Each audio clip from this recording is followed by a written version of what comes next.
Hi, Dr. TJ Dixon here, your intuitive guide to transformation, connecting to your best life.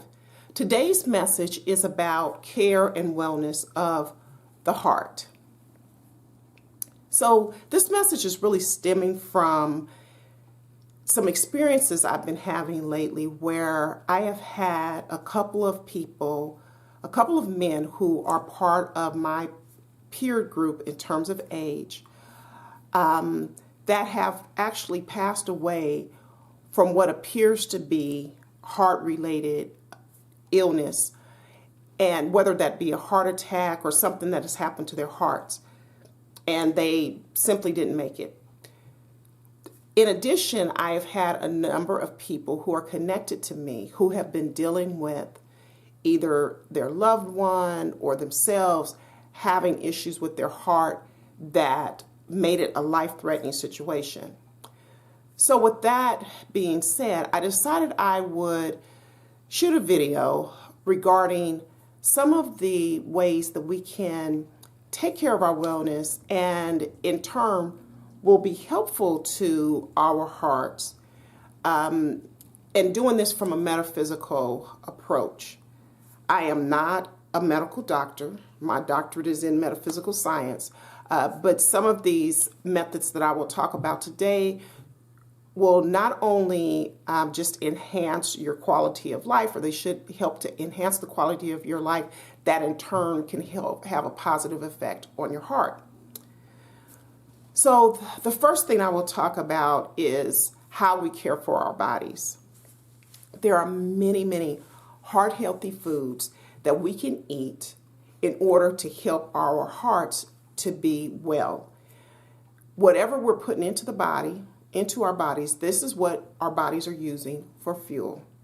So if we are filling our bodies with things that maybe aren't deemed to be the healthiest, like tons of soda or sugary foods, foods that are full of fat, things that would clog up our arteries and that sort of thing, those things naturally wouldn't be very good for the heart. But if we are feeding our bodies foods that are rich in nutrients, foods that are heart healthy, such as nuts and even healthy oils, avocados, things of that nature, lean meats. If you do eat meat, if you're vegan, then we're looking at things like hemp seeds, chia seeds, that sort of thing. Those things are really, there's research that show that they give us excellent energy and fuel, which in turn would help our hearts. So looking at what we're eating, also our movement, making sure that we are getting up and we're doing movement that really supports us as individuals.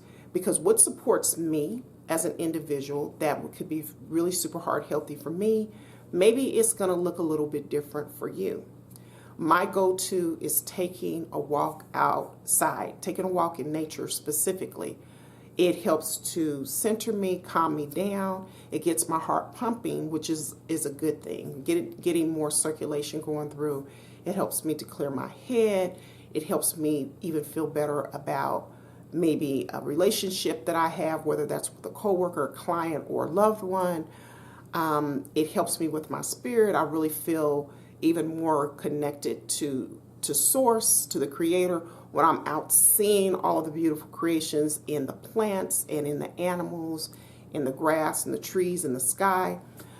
So that is really a go-to for me. That is really, really heart healthy. If I've had a stressful situation happen or I know one could potentially come up, if I go out and I take a walk outside in nature, I just end up feeling so much better once I return from that walk.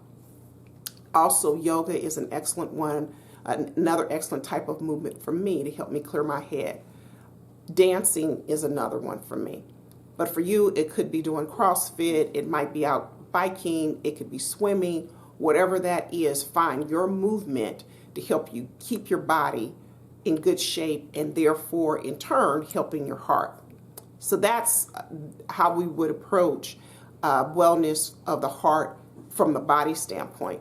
Now let's look at the mind. Think about, what is it that you're thinking about? Are you thinking about what isn't going well and what could be better? What is stressing you out? What are you worried about something in the past? So maybe that still got you down. So you're dealing with some depression or episodes of depression because you're stuck in the past. Or are you really feeling anxious because you are thinking about the future and you're not staying in the present moment? Those types of things eventually over time can affect our bodies. It affects our minds. Our minds affect our bodies. And so therefore the heart would be affected in turn as well. So with our minds, keeping our thoughts on things that are forward moving. If we're having a problem, putting our thoughts on how to resolve the problem instead of staying stuck on the problem. Looking at what brings us joy and what are positive things.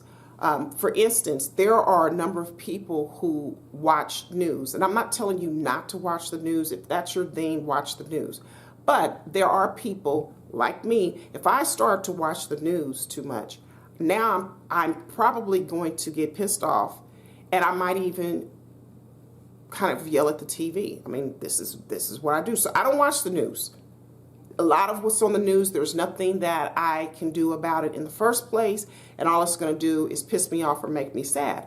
That's not really healthy for me, and especially because I feel so helpless because I can't fix what I'm seeing going wrong on the screen. So if you're one of those people where you're finding yourself kind of in this negative spin because you're looking at all this crap going on in the world and you can't believe it, and oh my God, this is horrible, and what is the state of this world and what's going to happen? I know people like that. Why are you doing that to yourself? That is not supporting your body. It's not supporting your heart. It's not supporting your mind. It's not supporting anything. And then you're kind of left there stuck because what are you going to do about it? Again, it's almost like creating problems or putting negativity in your face. But what can you do about it except for get mad or maybe make Facebook posts about it because you don't like what's going on? But is that really helping you? Is that really serving you? So start thinking about those things. Then we start looking at the spirit. I was looking in, I've cited this book before, but in Louise Hay's book, You Can Heal Your Life, I looked up some of the metaphysical thoughts behind what could be happening when a person's having heart issues, such as heart attack, heart problems, and that sort of stuff. And even heartburn. And a lot of that has to do with our joy, and it has to deal with fear. From her perspective, as written in the book, if we're starting to have heart problems, heart attacks, things of that nature, is a lot of times joy is being squeezed out of our life. And we're starting to feel hopeless in terms of our joy. So, and then when you're looking at something like heartburn, which is more of it's minor, it's not a heart attack, but it's still affecting, it's still uncomfortable for our chest, for our heart. It's fear, clutching fear. That's the dominant thought, the probable thought process, if that's the experience that we would be having. And so how to resolve that is, saying a mantra about our joy and that we are embracing joy, saying that we are flowing with life and we are going to walk in faith and know that all is well and that things will come together as they need to. Having mantras that really support our joy, where we claim our joy, where we claim our peace and our faith, can really be helpful to start shifting how our spirit is operating and how it's feeling. Rather than it operating in this lack of joy and fear, we can now start operating in joy and in faith. In fact, another thing that can be quite helpful is listening to guided meditation regarding it. The other night I ran a meditation, a free meditation for a group of people. And one of the meditation that I used was all about that. It was all about healing our broken hearts. how many of us have not been brokenhearted off of something? I mean, it could be whether we were brokenhearted because we did not accomplish a particular goal that we really set aside to do, and it really meant a lot to us. Like maybe we lost a game. Maybe we were a basketball player and we lost the championship game, so we feel somewhat brokenhearted from that. It can be that all the way to we've had a loved one die, we've experienced divorce, we've had experienced the loss of a job, some great opportunity. Maybe we lost our homes. It could be a number of things, but I would dare guess that all of you who are looking at this video, you have experienced some form of loss. You have experienced some form of brokenheartedness. I know I've had my share. So doing things like mantras, listening to guided meditations can really help us heal our broken hearts, where we can get into the meditation and start to forgive the people who we feel are connected to our brokenheartedness. We can forgive ourselves for the roles we played in our hearts getting broken, because maybe we knew not to go back to that person. We went back anyway, and now we're brokenhearted. Help us to forgive our Creator, to forgive God for maybe we felt like God allowed it to happen, and how could God allow me to go through such a thing? How could God allow my child to die?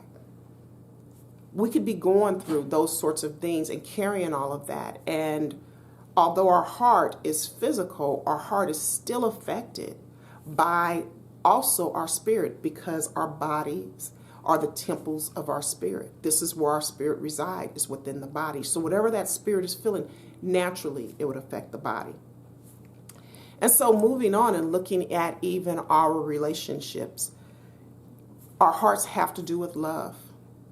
Have we shut if you shut your heart down to love, that can affect the heart, because the heart is really, that's part of what the heart does. The heart loves, and it does have an intelligence.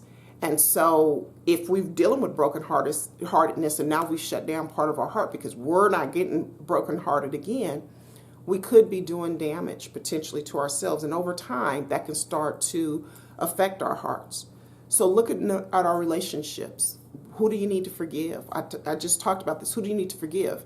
Yourself and others.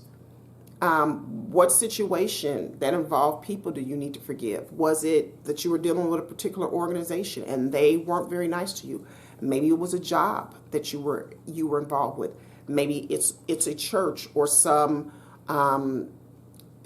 group of spiritual people that you dealt with, and they were supposed to be safe, and then you ended up brokenhearted because they were being mean.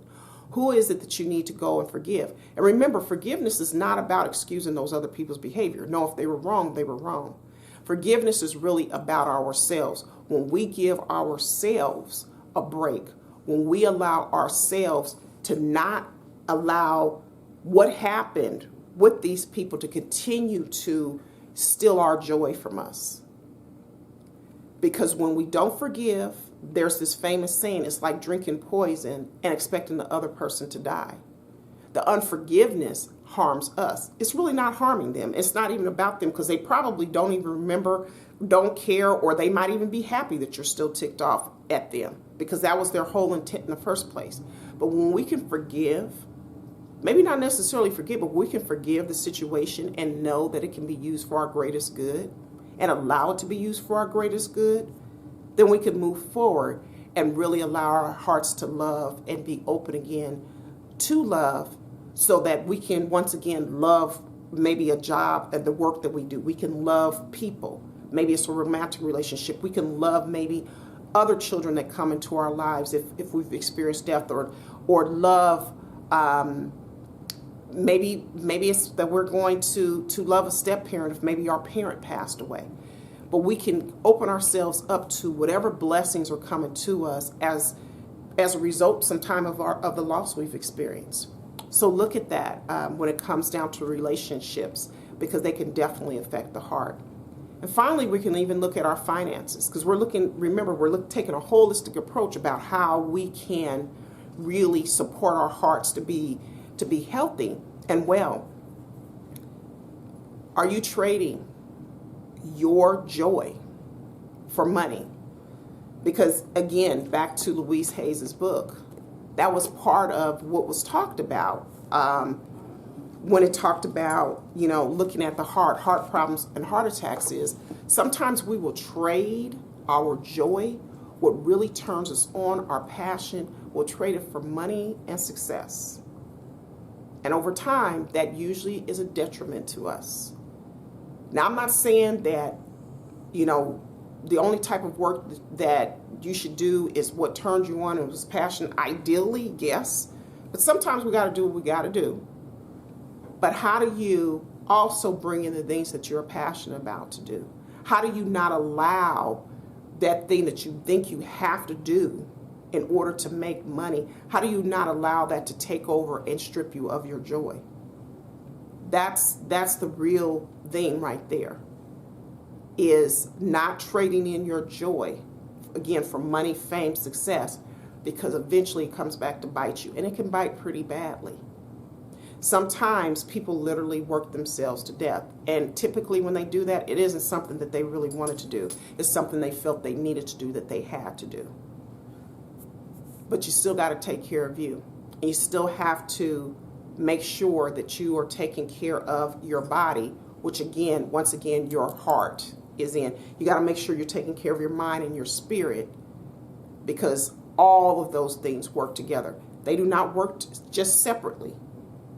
It's great if you are eating good food and you're moving, but if you're not taking care of your spirit, and you're not taking care of your mind, and you're not taking care of your relationships, and you're letting money dictate and be the thing that you make so important, you still may end up with some health issues, because you are only focusing on one thing, and all of this works together. All 5 components of wellness, it makes a holistic approach to wellness: body, mind, spirit, relationship, finances. Those all need to be addressed when we're talking about wellness. So hopefully, I wanted to record this message, and perhaps this message is for you, but I really wanted to get this out because it has just really been a challenging last few weeks here, and the recurrent theme with so many people getting sick or dying that are connected to me, and it's all stemming back to the heart. I just wanted to come out and shoot a video because maybe this video is for you. Maybe I've said something that has sparked something in you for you to start taking care of yourself better. I know even for me, as I have experienced this, it's been a wake-up call for me, because I know for me, my heart doesn't particularly care for me to be enraged about anything. So I try to stay pretty calm, and I really am mindful about what I surround myself with. Not only what do I ingest in terms of my food, but also what do I ingest in terms of my eyes. I'm not watching things that tick me off. And it's not like I'm burying my head in the sand, but at the end of the day, we all know what's going on politically in this country. I don't care whether you watch TV or not, we know. And some people might be cool with it. There's other people who are not so cool with it. We know what is going on. But I do not need to continue to watch it for 24 hours a day, 7 days a week, drinking in through my eyes all of that negativity and not being able to do something about it to correct it or fix it. I'm going to do my part. Just like when I come out and shoot these videos, hopefully it is something positive to help my viewership. This is my way of dealing with some of what I see and what I try to avoid seeing as well. So find your way. Make sure you take care of you. And thank you so much for taking time to watch this video. I will leave all of my contact information below.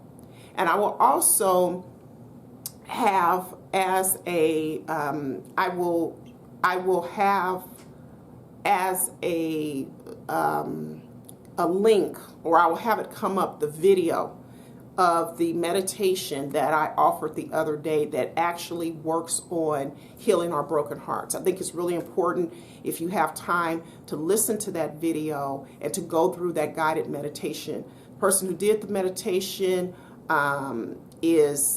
did a beautiful meditation, and I would like to share that meditation with you so that you are able to go through it, and hopefully it will help you.